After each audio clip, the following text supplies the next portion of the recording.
Welcome to the Polymath Project. This is Arman. Today is Monday, April 20th, 2020. This is the first episode of Season 2. It's good to be back with you all. I hope the message finds everyone safe and in good spirits, good health, as good as can be on all fronts. In the midst of this COVID-19 pandemic, we're here in the beginning of month 2 in parts of the country like where we are in Jersey City, New York, of the stay-at-home orders. Not everyone's necessarily abiding by it 100%, but for the most part, people have been cooperative and collaborative and just riding it out, hoping that things can get back to close to the way they were, although I don't believe things are going to go back. We do have to march forth, move forward, look ahead, and adapt to some type of new reality that we don't really know what it's going to look like at this point. As you all know, anyone that's tuned in to Season 1, the Polymath Project is essentially an effort to bring together thought leaders, real thought leaders, people that are problem solvers. We don't want to spend too much time focused on and talking about the problems. We all know the problems, like what we're going through now. It's well documented. What I want to do is bring about and have conversations with people that can bring solutions to the table, real solutions. And that's why we talk about our show. It's not a talk show, it's an action experiment. And each show, each episode comes along with a challenge to the audience, to the listeners, to the world, essentially, to take on a certain type of role. Each of us has a part to play, and the kind of thought leaders like who we're bringing on today in our first show, a good and old friend of mine, one of my best friends. We grew up in Staten Island together, played soccer. He's doing some amazing things with a nonprofit, a 501c3 by the name of Sips and Kicks. His name is Chad Dictenberg, and I'm going to invite him at this moment now to tell you more about the organization and the inspiring work that he's done over the last 7 to 10 years. Cool, man. Thanks for being on. I know you've been working hard for the last 7+ years with Sips and Kicks. Why don't you give just a brief overview, of what inspired you, maybe a little bit about your background and how you kind of came along this path and what inspired you to do all the things you're doing now and have been doing for almost 10 years now. Yeah, of course. Before I do that, I just want to say thank you to everyone that's out there. There are millions and millions of heroes out there. I know everybody's spotlighting the healthcare workers, doctors, nurses. Of course, I just want to give shout outs to the teachers, the administrators who are continuously, educating the children on the online platform, sanitation workers who are, we take these things for granted. They're picking up the garbage, they're picking up the recycling. We'd be in a war zone if they didn't do that, restaurant workers, people that work and deliver, just trying to make money and keep everything going so they can feed their own children. So I just wanted to thank everyone there. But yeah, Sips and Kicks has been going on for a while. It's a passion of mine. I started it because I saw that my children had something that they were fortunate enough to have soccer practice and fortunate enough to, go to a supermarket and pick out whatever they want to eat. And we could go home and make smoothies. But what about, a majority of the country that doesn't have that? So we started Sips and Kicks with the intention of bringing free smoothies and free soccer to underserved schools and communities. When did you guys start formally? I started on my own, just bringing my blenders to schools in Hackensack and Newark. And then, basically having the kids explore and experiment with whatever ingredients they wanted after we had a nice rigorous soccer practice where they got a good sweat going, had some fun. So I started that pretty much in 2015. Then we formally got our 501c3. A friend of mine is a lawyer, and he was really proactive on getting that done for us. And then, of course, had my best friend Sinan Salmani come on board, and you, of course, helping on the marketing side of things and just trying to give back to other communities and give back to children, have the experience that we had. So how does the program look in terms of, let's say, you talked about Newark or Hackensack, in terms of, how often do you go in? How many kids do you see? How do you have this exchange both on the health and nutrition side as well as the physical fitness? Yeah, no, it's a pretty unique program.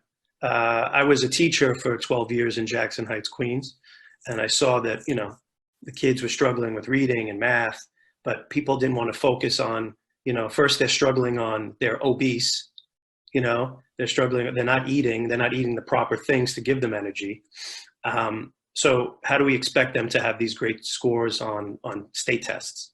They're not healthy, besides all the other factors that we can discuss. I just wanted to give every child a chance at a healthy lifestyle, but the program works now. The way we run it is we have relationships with different administrators, superintendents.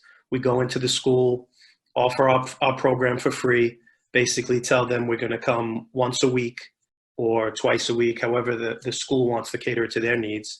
And our soccer trainers, they'll work with the phys ed program. So they'll deliver soccer lessons from the start of the day till the end of the day. And then the smoothie either starts off for breakfast, we deliver, or we blend fresh at the school. Sometimes we see it works best on Fridays at dismissal time because a lot of children don't know where their next meal is coming from. So in a nutshell, we're in the school, we're healthy partners for the school, bringing soccer to all these underserved communities, and then also trying to introduce children to healthy fruits and vegetables in a fun way, which is, we think, having a nice smoothie, having a nice drink. It's also very simple. So how many schools are you guys in at this point? Obviously not at the moment, but before schools shut down recently. So we were operating in 15 schools, and we had a nice bit of momentum going before COVID kicked in, unfortunately. We just secured two nice contracts, two partnerships with New York City schools, where we were going to bring another 8 schools. We run an after-school program with NICID, which is another nonprofit organization that would basically partner with us to bring soccer to those schools. We have interest now as we're sitting in COVID because people are going to see the necessity of what we do and what other health and wellness organizations do when we get back. But we have a few people from Austria who want to start Sips and Kicks in Austria. And we also had some interest in Atlanta. So we're just trying to continue to do our grassroots, go slow, not try and get too crazy right away. But there definitely is interest to start it everywhere. I mean, who doesn't want free smoothies and free soccer training? Sure. So then what is the infrastructure of that in terms of, who do we need to get on board to support? Nothing's for free at the end of the day, right? So how do we, and what's your vision for how this can scale? And you've already scaled somewhat regionally. You guys have grown and you've grown your capacity. So how have you been able to achieve that? You mentioned NICID and some other organizations. Who else needs to get on board to help this? I think just getting, as we move forward and just meet new people in new schools and get to talk and spread the word of our mission, we're starting to see interest, obviously. But the big issue always is money. The big issue is funding. Now that I'm home and I'm not out and about, I've been working tirelessly on writing grants. Government funding. There's a lot of money. My worry is that when we get back to schools and we get back to some kind of normalcy in this country, the budgets for programs like this are going to be minimal. They're going to, teachers are getting paid as we speak, and they deserve it because they're doing a great job. But the budget is going to get hurt. So I think when you're saying how do we get people involved, I think big corporations that possibly want to partner with us and see our mission. Some of these big businesses that are already, let's say like a Dole, who already has the produce, or a Goya, these big companies, maybe they come in and supply us with that stuff for free so the costs are down. and then we could still make our smoothies and bring it to the children. Yeah. So let's shift gears for a minute, Chad. Growing the program, and obviously things are on hold now. What can families and kids do now? I mean, in all kinds of households across the country, across the world. I mean, there's, as you said, folks that in a general normal setting can afford to do things and prepare good, healthy food at home and have different choices at school. And there's those that can't. So speak to both, or the whole full spectrum of folks, and what can we do now while we can't go out that much, and how can we be creative? How can we stay healthy? We can't really move around as much or be in school to get those smoothies. Yeah, we're in a crazy time, as obviously everybody knows. What most people aren't realizing is, like, we take for granted just walking to school, walking up and down the stairs in our schools, playing in the playground after school real quick just to break a sweat. That exercise, great. Kids are eating their normal food. There's a little bit of that balance. Unfortunately, now you're taking all that away, and the kids are still eating that same food that they're eating, which is most of it carbs. And who knows, unfortunately, a lot of people are out of work. Who knows the budget for food right now? So it might be even unhealthier foods coming in. So we're going backwards in a major way. A lot of these children, our children that we work with, they come from underserved communities. They have, we all have different family structures. They might have one parent at home. They might have both parents working. So you have siblings taking care of little kids. For a lot of them, education is not the most important thing right now. It's just survival, and then you take for granted, oh, I have a backyard. I have a nice size house. I could go outside in my safe neighborhood and go for a jog or go for a bike ride. But a lot of these children that we serve, they're in dangerous neighborhoods. They're in tiny apartments. So it's going to require everybody working together in the family. It's going to require everybody being a little bit creative. In my house, we put together like a little workout chart. We also try to put together a schedule.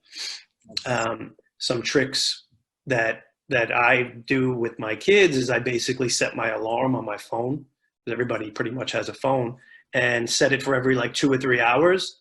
And then once that alarm goes off, do some exercise. Exercise that doesn't require having a backyard. Do some jumping jacks. Do some push-ups, some crunches, some sit-ups. Do some, get a ball and do some toe tops. Do different things that you can do. Doesn't just have to be soccer. Yeah. You don't need a lot of space to have that fitness, as you said. You just have to be creative. Maybe, maybe next time. I know today we talked about getting on and want to get into your kitchen at some point and see, some creative ideas for making some healthy smoothies at home. But maybe next time I want to see some of your skills and drills.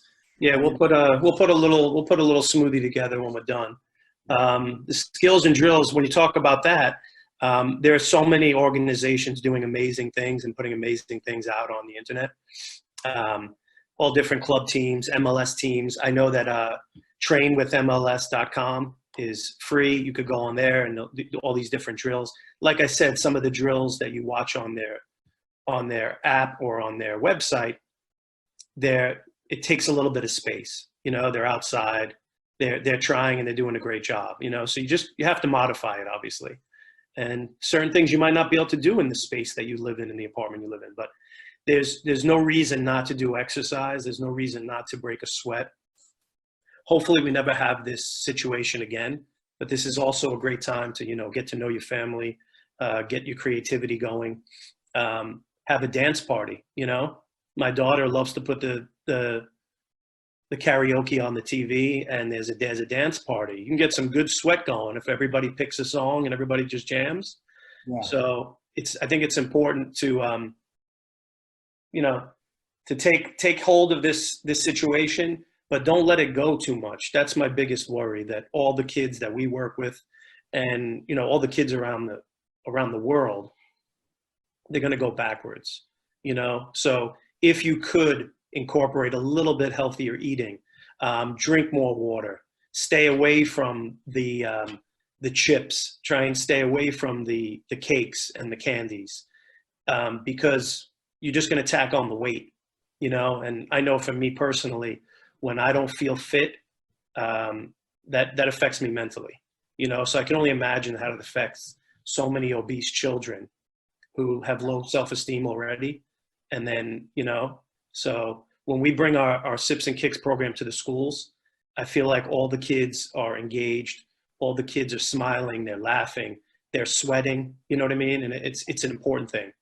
Well, I've been to your programs, and it's been amazing to see, the smiles on the kids' faces. And I remember the one time, I think it was in Englewood there, when we sat down and you're educating the kids, talking about the ingredients that are going in, and they didn't want the kale, and some of them never even had some of the healthy vegetables, dandelions and other things that you were putting in. But once they're able to taste it, they were pleasantly surprised for the most part. So yeah, can you talk a little bit about the response and the reaction that you get from kids and some of the positive benefits? I know that you work with the school nurses in cases, and they actually are measuring the kids, health indexes, things of that nature. Yeah, of course. Obviously, I mean, I don't know. I'm sure everybody's paying attention to the news, but obesity is the one biggest factor right now for COVID. I mean, they talk about age, but obesity is the one biggest factor, and our country is extremely obese, and it's awful. And for me to sit here and say, okay, every kid in my program, when you go to the supermarket, go buy turmeric, go buy some ginger, get a bunch of greens, get some kale, get some spinach, and then we'll throw them in your smoothies. It's not realistic. Parents are working on a budget. When they go to the supermarket, they want to be able to, feed as many kids as they need to, as many adults in that household as they need to. So that 99-cent gallon of soda goes a lot further than, a $4 Odwalla smoothie. You know what I mean? So we're trying to take the responsibility on ourselves and trying to work really hard to reach out to all these different organizations so we can bring those smoothies. I mean, our vision is, I just applied for grants actually yesterday. We were invited to apply for No Kid Hungry. Hope we get it. But our vision is that when the kids return to school, that we can pick certain locations, either schools, libraries, community centers, after school centers, where we could just drop off the smoothies and the kids can enjoy them. We'll take care of the healthy ingredients. Instead of, the ice cream man going around and selling something, we would just be the smoothie man and women, just delivering it for free though. Yeah. With the help of different organizations. But, when you talk about nutrients, we need so many different things. The one thing that even people that do have money are not doing, they're not drinking enough water. We're not drinking nearly as much water. I mean, I know I don't, and I need to, constantly dehydrated, and I exercise. When you talk about the different greens, the different veggies, the different fruits, now's a good time to get the vitamin C, and now's a great time to have the oranges, the grapefruit, the lemons, the limes, the mango and the pineapple. There are different things that kids should be consuming, the strawberries, and it takes making it fun, but it also takes the parents wanting to go out and purchase it. Yeah. When you go out, and the kid decides what they want to do, and they say, hey, can you buy, those small frozen bags of fruit and vegetables? Great. That's not super expensive. I'm not trying to get it out of reach, like go buy, a 4-pack of acai, which is, $12. But we could all, possibly purchase these cheaper fruits with the bananas. Bananas are relatively cheap. The milks, the almond milks, you could throw that in the smoothie. Yeah. You can throw beans in there. Yeah, I don't think it's always about, it is about the budget, of course, for a large segment, but I think, as you said, it's more than that, because even people that do have the means aren't necessarily doing the healthy thing, right. And it's a matter of people are consuming too much. I think there's just a general lack of education as far as how much food we really need. We eat when we're hungry, and then we're snacking tracking between meal and quantity, which obviously the more quantity costs more money. You know, if everyone tapered it back, which I know is, maybe it's wishful thinking, but I think it's also education. It's education from the top down. And kids are ultimately going to eat what their parents bring into the house. So it's like, how do we educate the parents? And then, you know, another question I had for you is in the schools themselves, we already have all this data about obesity and diabetes and so many health issues. I mean, this is the real health epidemic. It's been going on way before COVID, right? But with all that knowledge, how is it that kids still aren't able to get healthy meals in most schools? I mean, I know it's a bit of a political question, but what have you seen, having worked in schools and now working with schools? It's like, is the will really there, or do they just feel beholden to lack of budget? Is it a budget question, or is it more corporate interests that dominate the food You know, I wish, I'm definitely not an expert on that. I could tell you from what I've witnessed, from being a teacher and from being in the schools and from being a parent and seeing different school systems and, you know, that come from different economic backgrounds. You know, you got to make it fun. And there are some schools that do that. But when you just put something out there and say, oh, yes, we offer salad, but no one's following up on it, most kids don't take it. When I was teaching, there's plenty of things to offer. You know, you can grab an orange, you can grab a banana, you can grab an apple. You know, they had to take their hot lunch, and they took it, and they took their chocolate milk off the tray, and they threw the food in the garbage. You know, because it's free. Because it's free, you know, we take things for granted a lot of times. I mean, we've gone to different schools in New York and Newark, Hackensack, all these different areas, Englewood, and we present it, I think, in a fun way. And I think that the children see that we're genuine. That's the big thing for me. So our athletic director, Sinan Salmani, is, you know, Sinan is one of my best friends. He's sincere, he's genuine. I'm genuine. When we go there, there's no baloney, you know? There's no messing around. It's not like, hey guys, please drink this. We talk to them in a way where we treat them like young adults and try to explain to them that it's good for you. Like, you put gasoline in your car and it makes it run. You know, you don't put lemonade in your car because then your car doesn't go anywhere. So what are you putting into your bodies? You know, try to just educate them a little bit. Like, oh yeah, you have lemon ices. Where do you see lemon on the ingredients? Yeah. Let the kids, treat them like they're educated little people. Like, look at the ingredients. You tell me where you see any sort of something that you even understand the word, you know? So I think the delivery of it is important. You know, people are offering salads at schools. They do, but the kids don't like it because we're so accustomed to the crap. Yeah. You know what I mean? We're accustomed to take the Pop-Tart, take the bagel out of the plastic bag, take the muffin out of the plastic bag. It's filling, you know, it's tasty because it loads of sugar. You know, I don't want to, you know, talk down on McDonald's, but there's nothing tastier, but it's crap. Yeah. You know what I mean? It's crap. So present things to the kids in a way where they feel like they have some ownership. I also ask the kids, like, what would you like to put in the smoothie? You know, next week when I bring smoothies, tell me what fruit and vegetable you would like. You know, give them a little bit of ownership. Same thing if they're making in the house with their parents or their families. Be creative.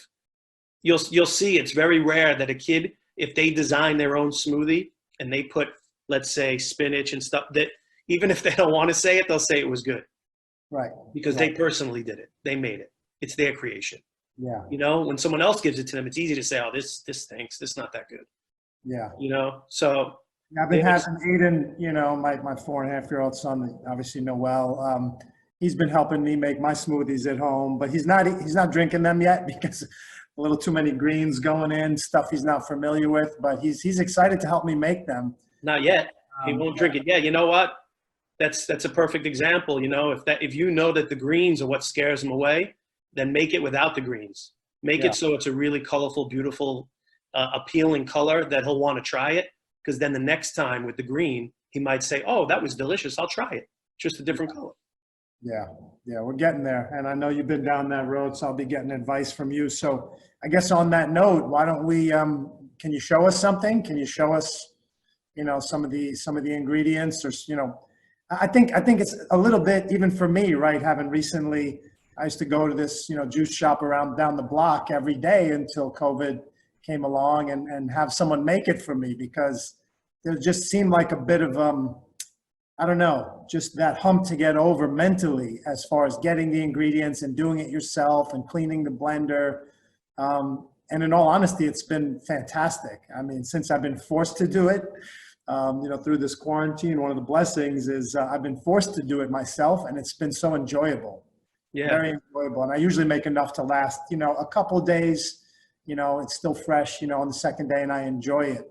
I actually have my green mixed fruit veggie blend right here with a ton of ingredients. But yeah, so I think just show us, and I think for people to just see that maybe it's not as hard as they think. Yeah, no, it's relatively simple. I mean, I'll show you in a second, but we make smoothies every day in the house. We explore and get different things in there. We got the flaxseed oil, we have the protein powder, some with peanut butter, some with, we buy dates and we put the dates in there. We have a high-powered Vitamix that we use for our businesses, and I have a few that are put away now because we're obviously not functioning at some of the schools. But there are other blenders, because I don't want to show you. I'm going to show you with the Vitamix only because my handheld broke recently. I had it for like 10 years now. I need to purchase another one. But they're very inexpensive, anywhere from like $20 to $30 blenders out there that really would make life very easy. In comparison with a juicer, which I tried back in the day, the juicer is a pain to clean. Yeah. Because you get all the pulp and everything. Yeah. And it just sits on there, and it it's discouraging, because after you do it once, you're like, I don't want to go through the hassle of cleaning it.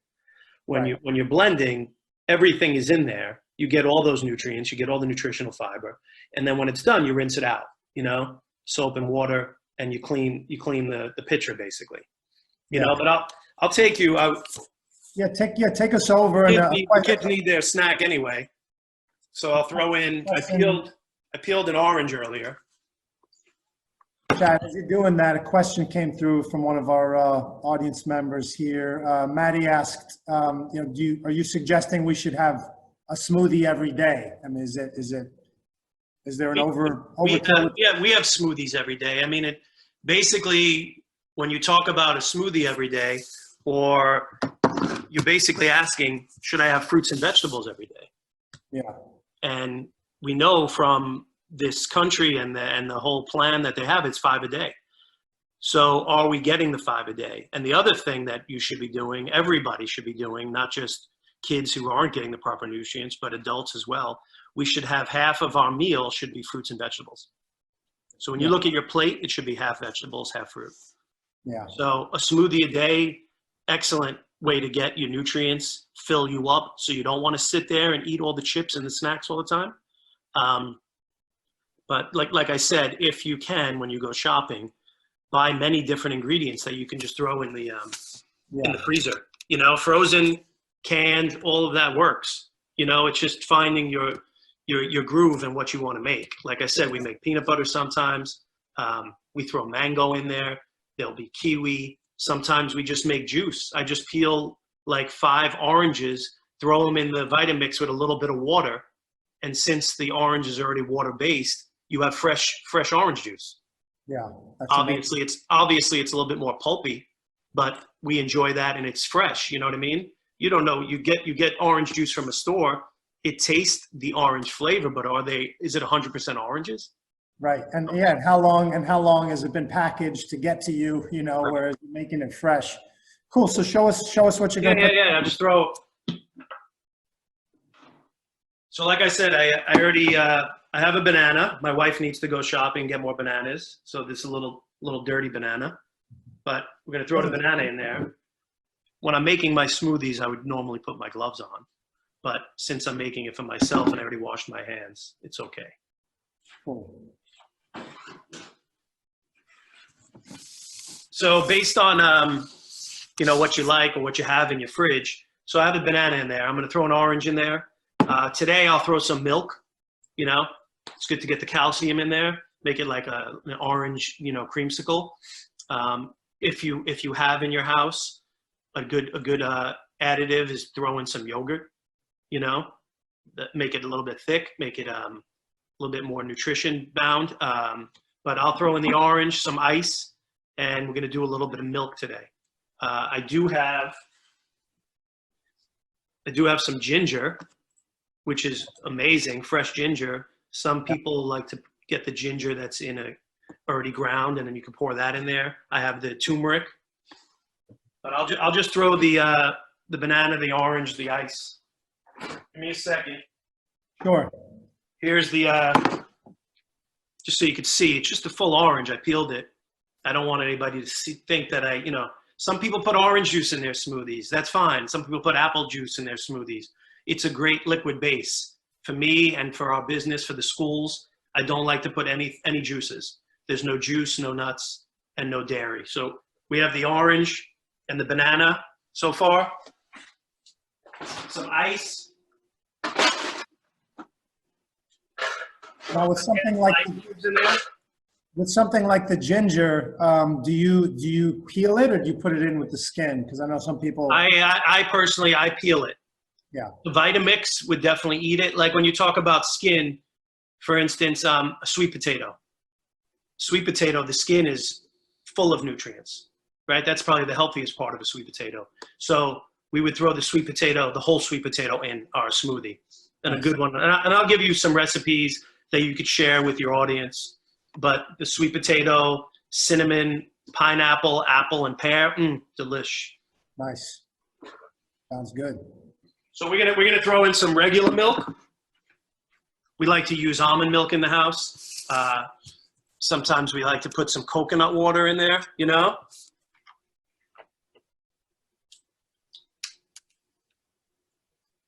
always want to put a little bit less liquid. Yeah. If you put too much liquid, it can be really, really, really loose. And then, and then it's hard to go back. Then you have to have more produce and keep on adding. Yeah. But you could always add more water. You could always add a little bit more milk.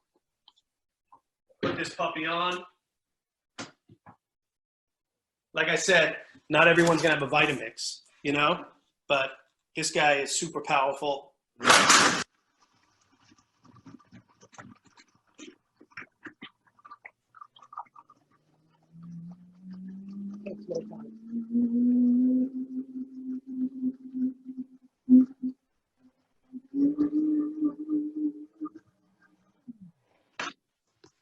Certain blenders just run their course. I mean, I've done it for so long that I know what I'm doing. I'm actually going to get the kids to come down and have it. Daniel, Remy!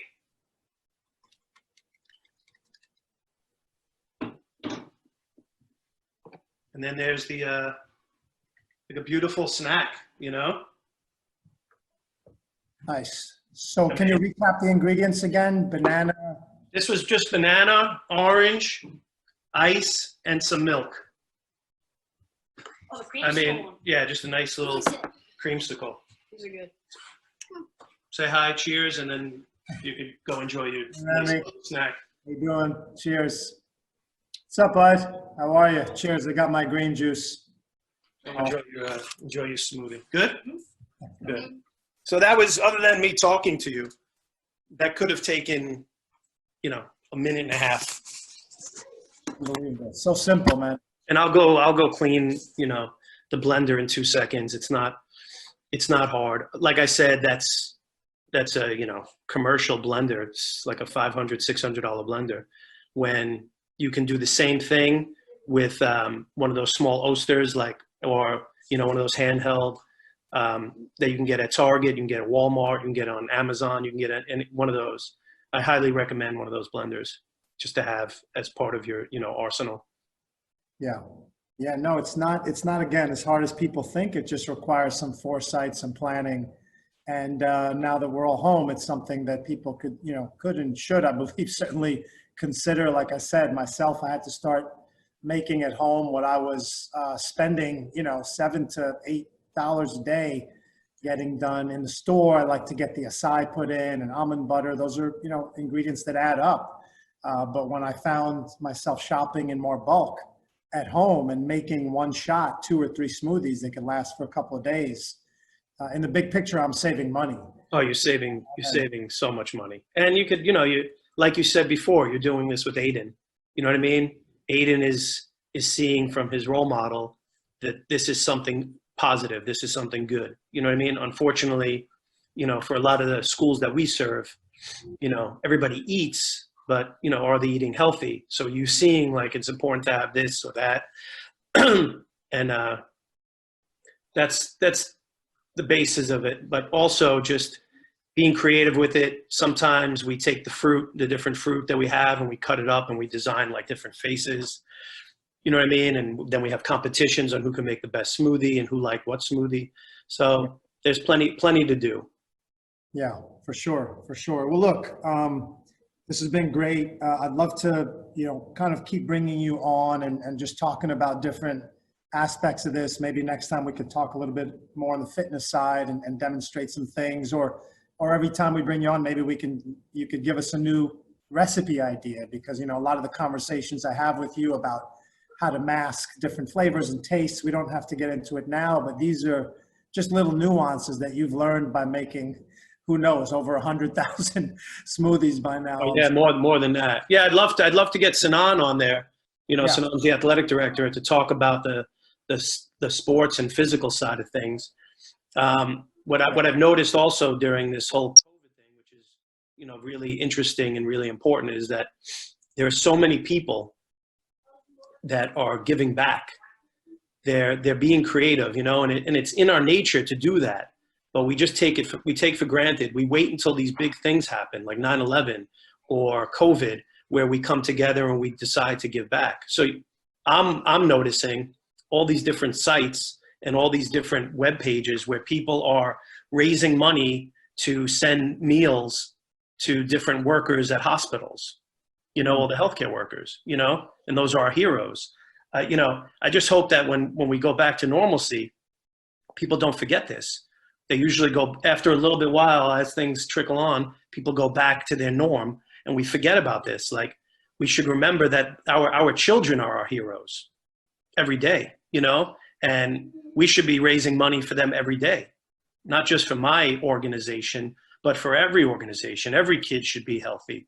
A lot of these problems would not happen if we all pitched in and made sure every child started off with a healthy, base. And it's sad. It's very sad. And it's a rough time, and people are going through a rough time. We're fortunate enough that we can be on Zoom together. We have laptops, but there are a lot of people struggling right now. And I'm really, really, really worried about children when they get back, socially, mentally. Their education is stalled right now for a lot of them, and their fitness is going way backwards. And they're probably just eating to survive right now, which you can't blame them. So I hope that all of those people who have these, or are so generous and they have these great ideas, that they continue with that when it's done. Maybe this was something that was meant to be in the whole scheme of things for the earth. Yeah. Well, look, brother, I mean, you're someone that I'll just encourage you to keep staying positive and bringing your light, because you are one of those, people that has, when things have been normal and when they get back to normal, has been on this mission. It's a very generous and much needed and inspiring vision and mission that you're on. And your worry is noted.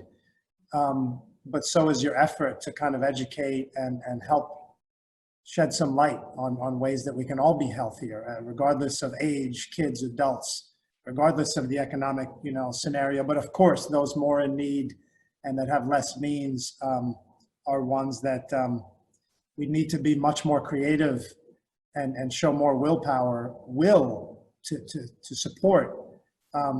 To that end, what can we do now while we're still in this quarantine and in the pandemic and the current mode?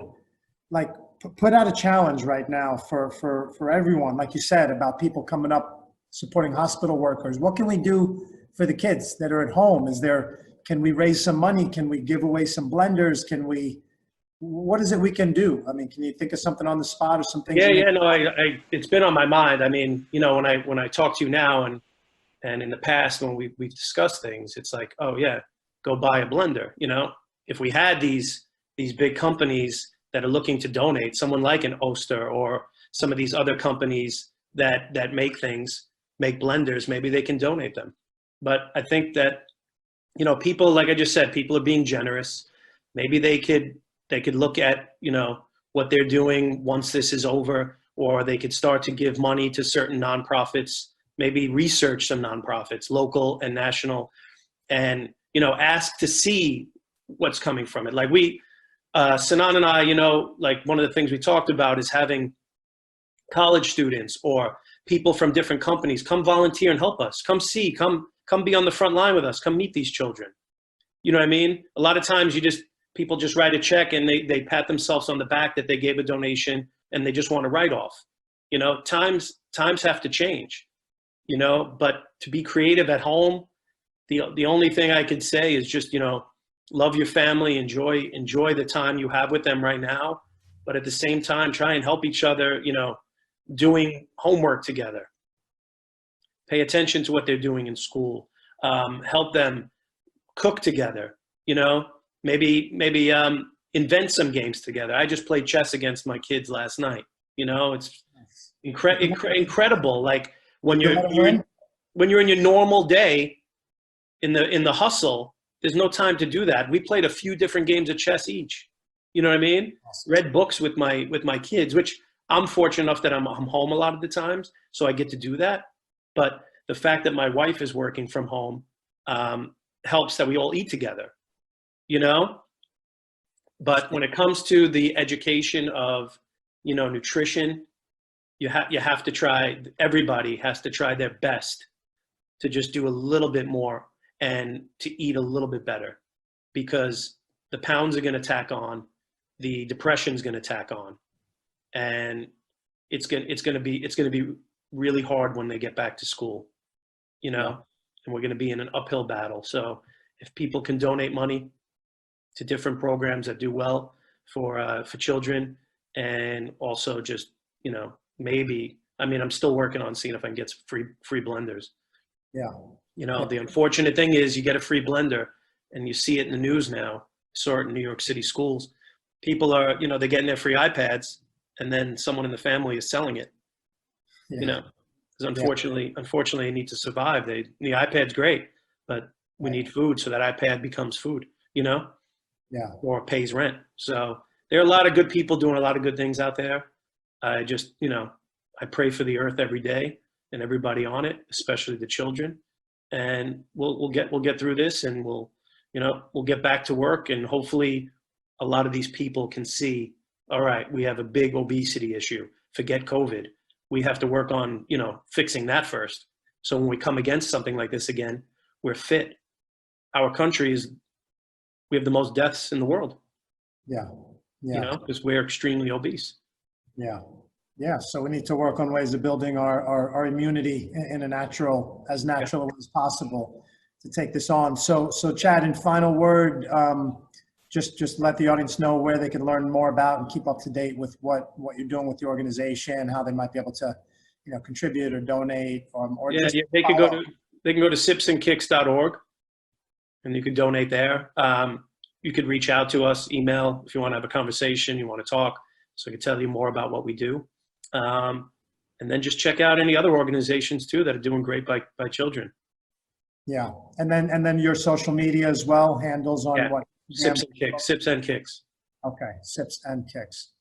Okay. Let's see if we've got any more questions here. We've had a couple of nice comments from our audience today. I think that's it for now. But look, this is the beginning of an ongoing, there's a continuation of a conversation we're going to hopefully continue to have and continue to raise awareness.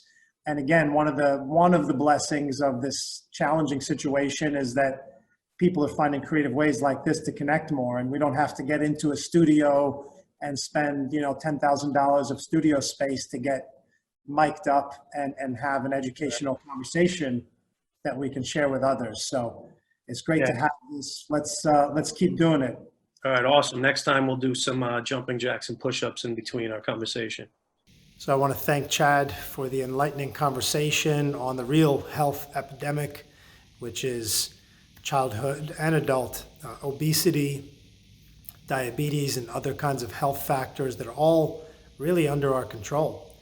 And the way Chad lines it up, basics, back to basics, basic health, basic nutrition, basic daily activity, the things that we're somehow missing amidst all the other distractions that we have. Well, hopefully during this time when everyone's home in quarantine, we have a time to turn more inward and focus on getting back to some of those basics.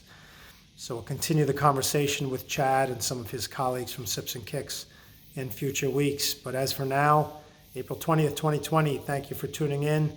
Catch the next episode of the Polymath Project this Wednesday, April 22nd, when I bring on one of my mentors and great friends and one of the world's top thought leaders, the CEO's futurist, David Houle, who's going to talk about how 2020 is going to be one of the beginning of the most transformative decade that we've seen in ages.